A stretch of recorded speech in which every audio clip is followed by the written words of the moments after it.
to Neon Trash, all you cyberpunks and retro nerds out there. What did you bring, Dale?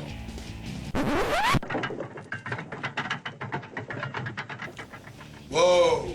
What is Natura Contro? This is actually most commonly referred to as the Green Inferno from 1988, which is also known as Cannibal Holocaust 2. Ooh. You guys know how this part works.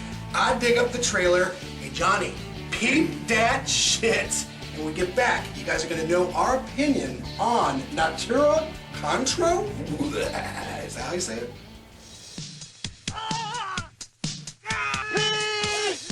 Come here! Hurry! Do something, it's getting inside! What is it? Some kind of fish! A fish! Damn thing's trying to crawl inside of it!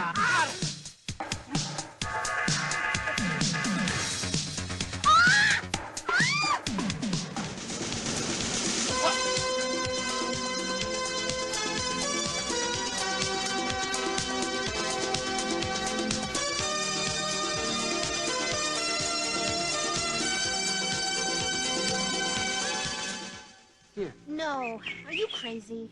Why? Because they can't eat our type of food. Not with all the preservatives we have in them. We eat one brand of food, and they eat another. I prefer to eat our kind of food. Help me! He bit me. Pete, get something to make a tourniquet. Give me your knife. Well, we could amputate the leg, but...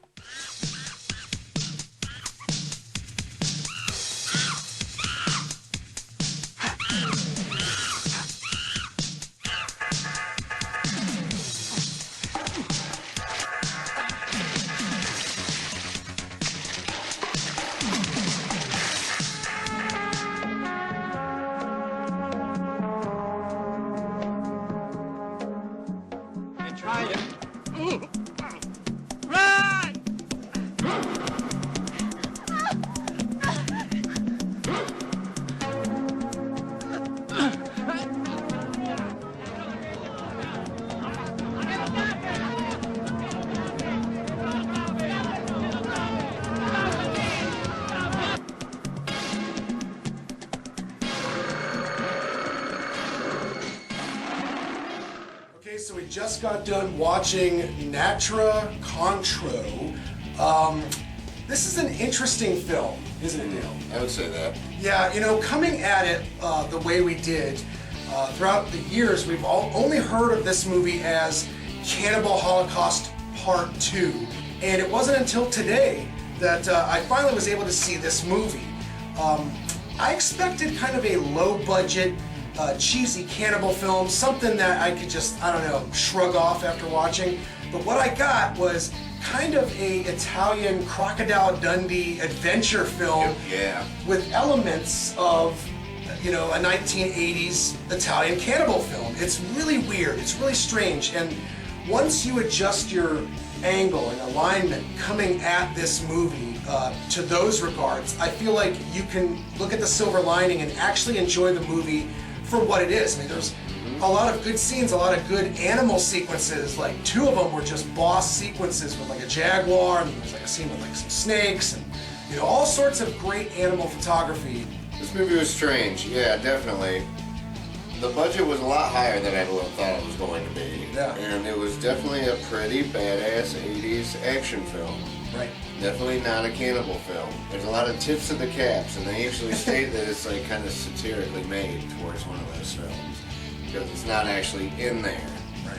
But there's still some pretty crazy scenes, and nonetheless it isn't the most extreme or nuttiest film out of the cannibal films.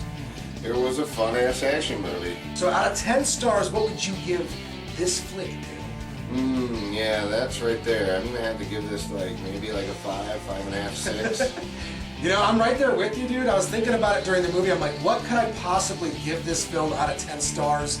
I'm gonna have to say 6, maybe a strong 6.5, and that's only because it's unexpectedly likable. It's a strange thing. This is the type of movie that if you're coming at it as Cannibal Holocaust Part 2, prepare to be disappointed. But if you come at it as Italian Crocodile Dundee, well then, you might be pleased. Stay tuned. The dreaded Dean is going to be stopping by with his flick. We can't wait. We'll be right back, motherfuckers. Kazap. Well, guys, we're back with our guest stars tonight. I've got the dreaded Dean and Johnny Rock. Hey, it's my pick, everybody.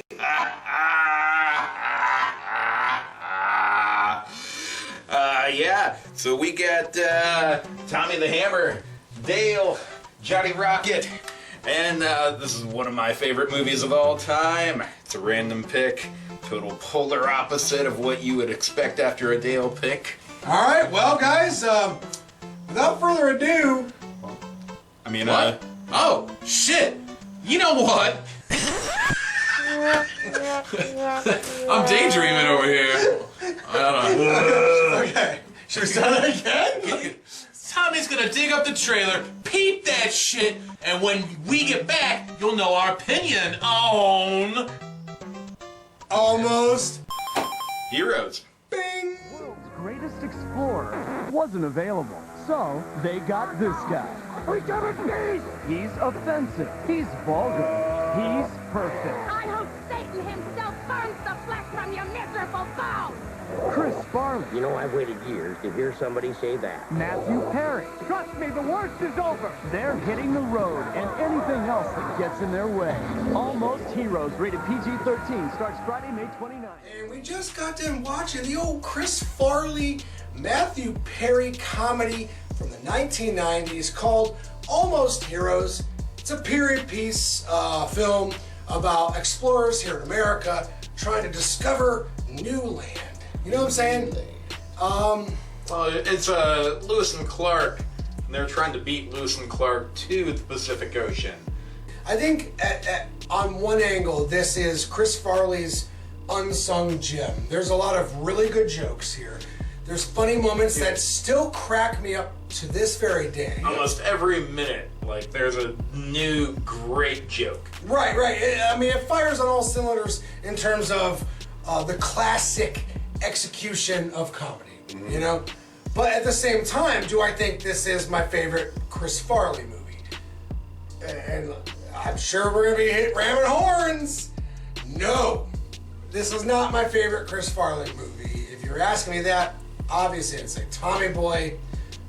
Black Sheep's a pretty decent follow-up, but ultimately I feel like when he was entrenched with SNL, I feel like, and especially at that midpoint, you know what I'm saying? Like, Chris Farley's story is tragic. I mean, his death really kind of, you know, hit home for me. I mean, the guy was one of my favorite comedians in the 1990s, and the fact that he died so horribly, and, you know, I mean, he was a troubled individual. It was shocking. So it's a shame we didn't get a lot more movies from this guy. And, you know, okay, yeah, this is his last film, fair enough.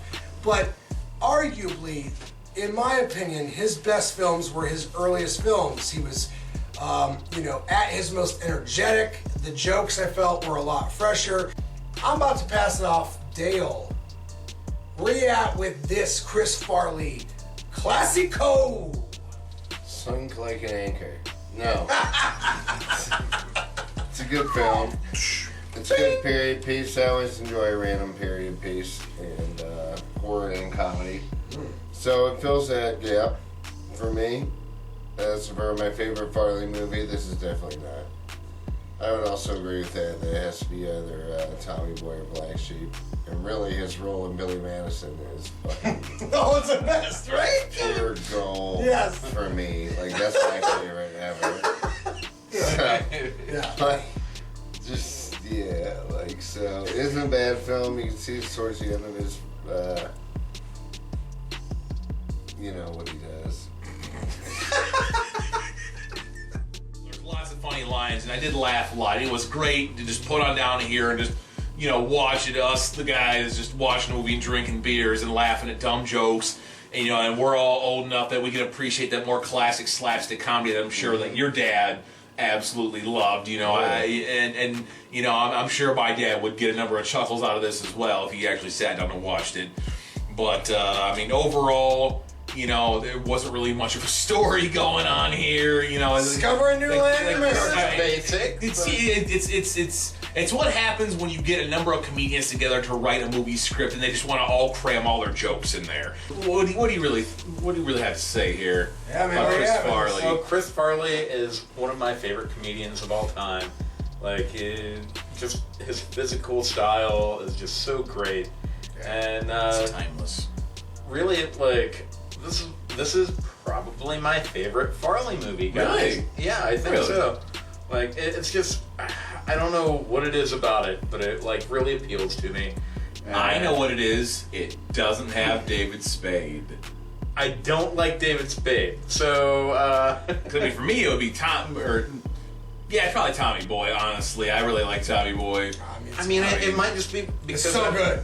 It might be because I've seen those movies too many times. Maybe. And, like, this is kind of fresh, and I don't know, really the death of Chris Farley made me realize how much I didn't like David Spade, where I'm like, wow, this guy's a douche.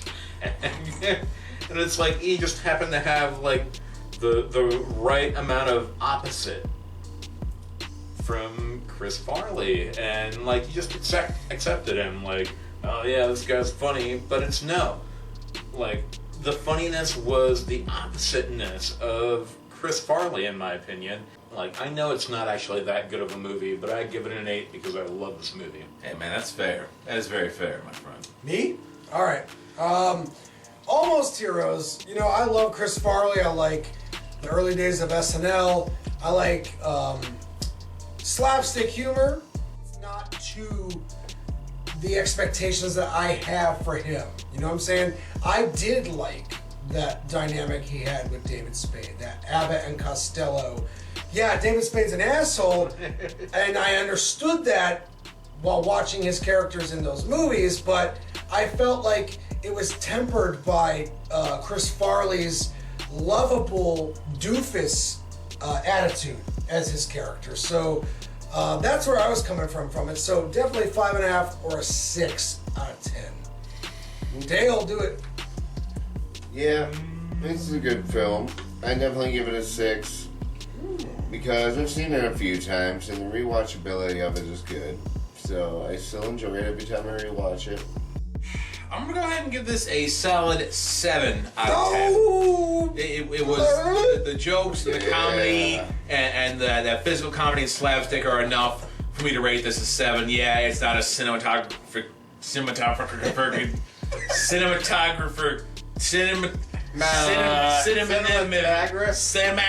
not a submarine. It's not the greatest film, okay?